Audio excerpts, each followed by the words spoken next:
पहलवानों का संघर्ष इस वक्त कोर्ट में पहुंच गया है। चार्जशीट दर्ज हो गई है और एक एफआईआर की कैंसलेशन रिपोर्ट भी दर्ज हुई है। लेकिन इस बीच कहीं ना कहीं जो कुश्ती पहलवान हैं उनके बीच आरोप प्रति आरोप लग रहे हैं। पहले साक्षी मलिक और सत्यव्रत ने बबीता फोगाट पर, तीरथ राणा पर आरोप लगाया।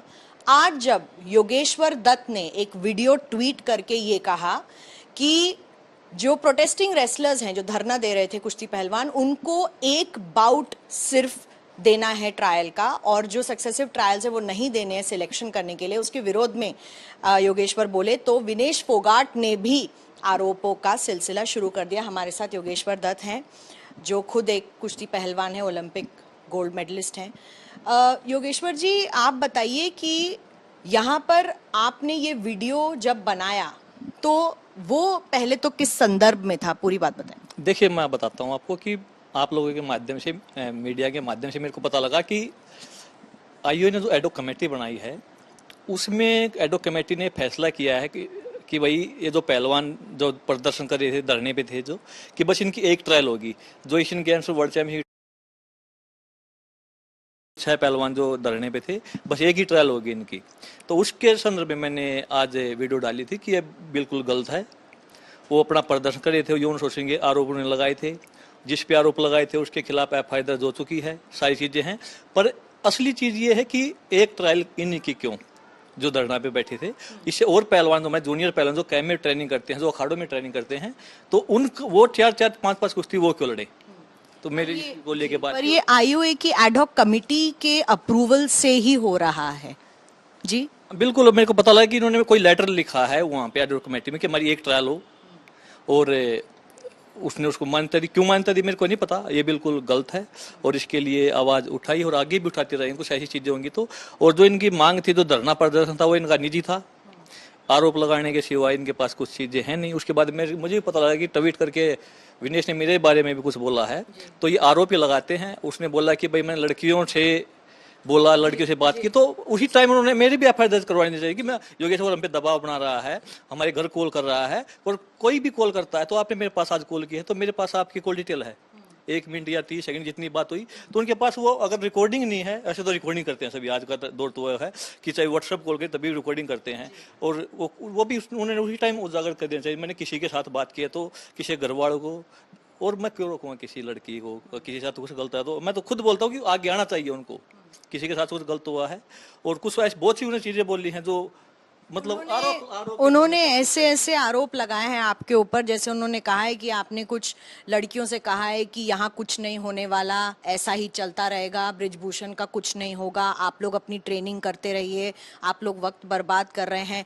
कुछ भद्दे आरोप भी लगाए हैं आपके ऊपर विनेश फोगाट ने, कैसे देखते हैं इसको? लड़कियों से मैंने नहीं बोला, वो तो मैं आज भी बोलता हूँ कि भाई कमेटी किसी को सजा नहीं दे सकती, सजा तो कोर्ट देगा और एफआईआर दर्ज पुलिस करेगी, तो वो काम करिए, उन्होंने किया भी है। वो तो मैं आज ही बोलता हूँ कि कमेटी के हाथ में नहीं है, इस देश का राष्ट्रपति, प्रधानमंत्री भी किसी को सजा नहीं दे सकता कि भाई आपको इतने साल की सजा या आपको फांसी सजा। वो काम हमारा माननीय जो न्यायालय है, कोर्ट है, वो करता है, वहीं पे चीजें होंगी। वो तो आज ही बोलता हूँ मैं, किसी लड़की से किसी तरीके मैंने बात नहीं की। हाँ, कोई लड़की अगर हमसे कोई अगर सलाह मशवरा लेना चाहती, जैसे कमेटी के माँ बाप को बताता हूँ, कुछ लड़के पेरेंट्स के 1-2 के फोन आए थे कि भाई हम जूम मीटिंग से जुड़ना चाहते हैं, तो मैं ठीक है, आप जूम से जुड़ जाइए। तो कमेटी का सदस्य होने नाते वो मैंने अपना फर्ज पूरा किया है, पर मैंने किसी लड़की को मेरा रोकने कोई औचित्य नहीं, कोई मेरा मतलब नहीं, क्योंकि मेरे को अगर किसी के साथ गलत है तो उसको आना चाहिए। और आज ही बोलता हूँ कि सच है तो आना चाहिए। और अकेले बस ये आरोप कभी आप पे, कभी मेरे पे, कभी किसी पे, और जो भी इनके फेवर में नहीं बोलता, जो भी इनके साथ नहीं खड़ा होता, उसी के खिलाफ ही आरोप लगाते हैं। किसी कोई कोचिज है, कोचिज इनके कोचिज ने इनका साथ नहीं दिया तो उनके खिलाफ ही आरोप, इनका काम ये चलता रहता है। जनवरी से आज तक शोषण तो इन्होंने कुश्ती का किया है, कुश्ती का शोषण इन्होंने किया। जो आज कुश्ती इतने बुरे दौर में है, तो एक बड़ा कारण ये भी कि ये भी कुश्ती का शोषण कर रहे हैं, और आज अब भी कर रहे हैं। अब ये जूनियर पहलवानों का शोषण कर रहे हैं। कोई जो एक ट्रायल की जो इन्होंने डिमांड रखी, पता नहीं मंत्रालय के थ्रू इन्होंने ये काम किया है या एडो कमेटी के जहाँ भी इन्होंने लेटर दिया है, तो जो नंबर भाई कैंप में ट्रेनिंग करते हैं, 2 लड़कियां हैं, 2 लड़के हैं, फ्री स्टाइल के ग्रीक कोर में जो भी हैं, वो 4 कुश्तियां लड़ेंगे और ये एक दिन लड़ेंगे, तो शोषण तो ये कर रहे हैं। इसमें 6 रेसलर्स को ये अनुमति अब दे दी गई है या सिर्फ विनेश फोगाट को, जिन्होंने आज आपके खिलाफ ट्वीट करके कुछ आरोप लगाए हैं, सिर्फ उन्हीं को दी गई है? देखिए, जो न्यूज़पेपर के माध्यम से पता लगा 6 को दी है, 6 के 6 को दी है, तो ये कोई क्राइटेरिया नहीं है। अगर ऐसे तो रवि दहिया है, मैंने अपने वीडियो में बोला, वर्ल्ड का मेडलिस्ट है, ओलंपिक का सिल्वर मेडलिस्ट है, कॉमनवेल्थ गेम्स का गोल्ड मेडलिस्ट है। दीपक पुनिया है, कॉमनवेल्थ गेम्स का गोल्ड मेडलिस्ट, ओलंपिक में 4th प्लेस आई थी। अंशु मलिक है, सोनम है, और भी बहुत लड़कियां हैं कि जो मतलब नंबर 1 है, वो तो पूरी ट्रायल देंगी, तो ये क्यों नहीं? तो ये मतलब इसमें एडो कमेटी का पूरा इसको एक मतलब गलत तरीके से ये ट्रायल करने का पूरा इस निर्णय के बिल्कुल खिलाफ है। और पहलवानों को मैंने ये आह्वान भी किया है कि आप अपने लेटर बनाइए, लिखिए, और लेटर प्रधानमंत्री जी को डालिए, अमित शाह जी को डालिए, गृह मंत्री हमारे, खेल मंत्री जी को डालिए, अनुराग ठाकुर जी को, और आईओ को, पीटी उषा जी को भेजिए, जो आपकी दिक्कतें हैं। क्योंकि जो घर बैठे एक ट्रायल देंगे, जो बच्चे ट्रेनिंग करते हैं वो 4-4, 5-5 कोर्स देंगे, वो बिल्कुल गलत है। उनका ये भी कहना था योगेश्वर जी कि उनको ट्रायल्स और ट्रेनिंग करने के लिए ज्यादा समय नहीं दिया गया। क्या आईओए की एडहॉक कमेटी ने ये ओसीए का जो एशियन गेम्स में जो नाम भी देने हैं और वो जल्दी देने हैं 15 जुलाई से पहले, उसके प्रेशर में भी ऐसा किया हो सकता है?